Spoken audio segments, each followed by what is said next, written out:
Hello everyone, my name is Sumit Jangda and I am a final year veterinary student in Luas Hisar. Today I would like to discuss about the bird flu or avian influenza or bird plague. Bird flu or avian influenza refers to the infection of birds with avian influenza type A viruses. These viruses occur naturally among the wild aquatic birds, which can infect the domestic birds and other animal species. Avian influenza type A virus can be classified into two categories. First is highly pathogenic avian influenza A virus, and the second one is low pathogenic avian influenza type A virus. Infected birds can shed avian influenza viruses in their saliva, nasal secretion, and feces. This virus can get transmitted through these three methods.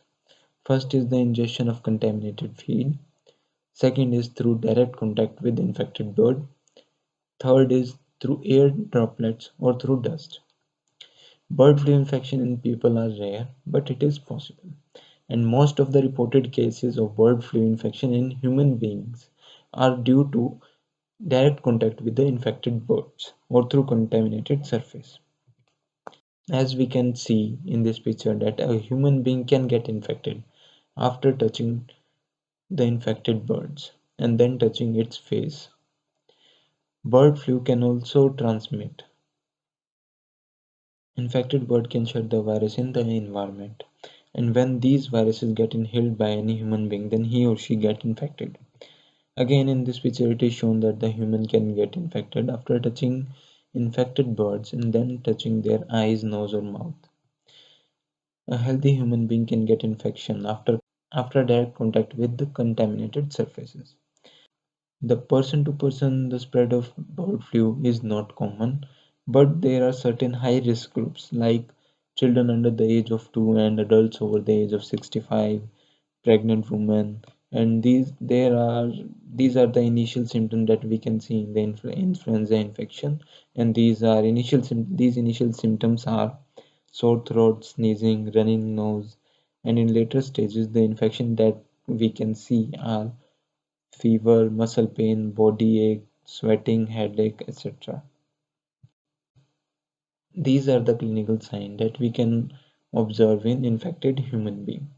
It includes fever, cough, sore throat, running nose, muscle ache or body ache, fatigue, headaches, eye redness or conjunctivitis, difficult breathing, and other possible symptoms are diarrhea, nausea, and vomition.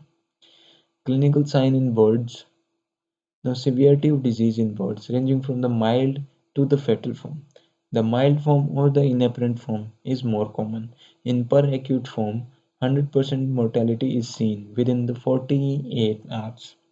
In acute form, fever, edema of comb and wattle, ruffled feathers, watery greenish diarrhea, decline in egg production can be seen.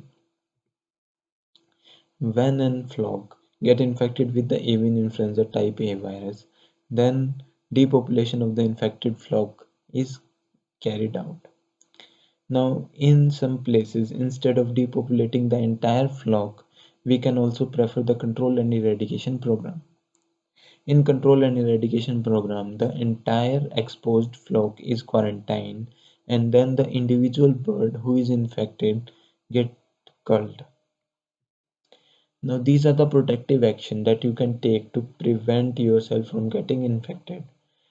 Virus is easily destroyed at 70 degrees Celsius within 3 seconds.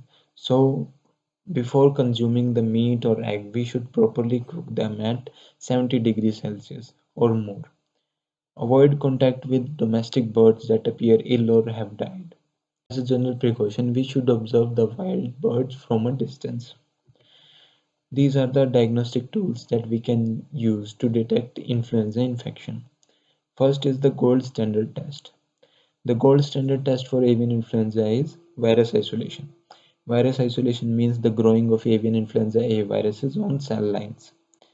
We can also use ELISA, PCR, for differentiation of the infected from the vaccinated animals.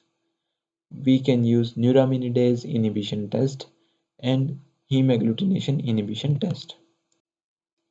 For treatment of the avian influenza infection, we can use the same prescription drug that we use to treat human seasonal flu viruses, and these drugs are called as the flu antiviral drugs.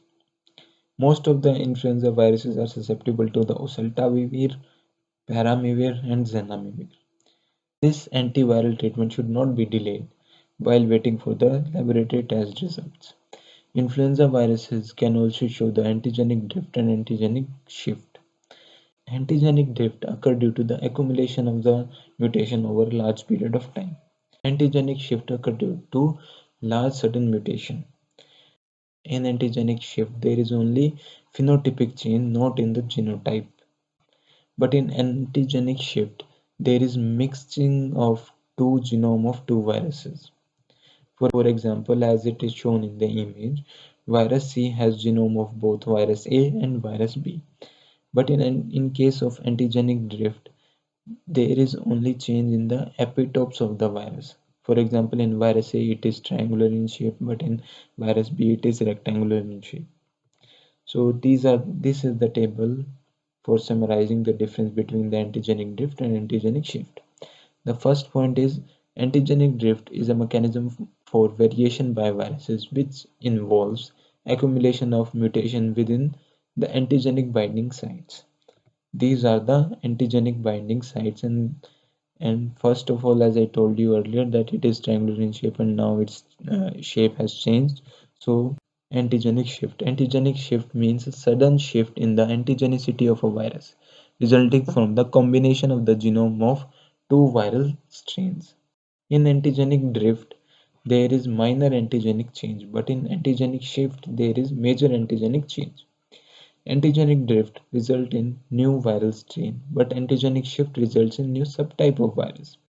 Antigenic drift occur frequently while antigenic shift occur once in a time. Virus resulting from the antigenic shift is responsible for the epidemics, and virus resulting from the antigenic shift is responsible for pandemics.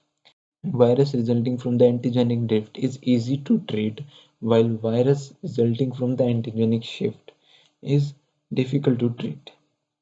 Thank you.